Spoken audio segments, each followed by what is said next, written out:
প্রিয় বন্ধুরা, এই দেখেন আমরা সবাই মিলে একটু ঘুরতে বের হয়েছি বিজয় দশমীর অনুষ্ঠানের দিন।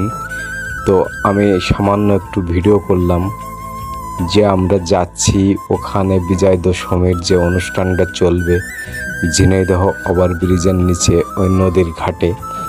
তো যাওয়ার পথে একটু ভিডিও করলাম। লোকেশনটা অনেক মজার লাগছিল এবং নিজেদের মাঝে খুব আনন্দ মনে হচ্ছিল। এই কারণেই ভিডিওটা করছিলাম যে জীবনের কিছু স্মৃতি ধরে রাখার জন্য, এবং এই ভিডিওটা আমি আপলোড করব।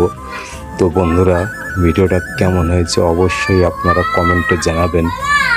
অসংখ্য ধন্যবাদ এবং সাথে থাকুন, পাশে থাকুন, দেখতে থাকুন আমাদের ভিডিও শেষ পর্যন্ত। অসংখ্য ধন্যবাদ সবাইকে। সবাই ভালো থাকবেন, সুস্থ থাকবেন।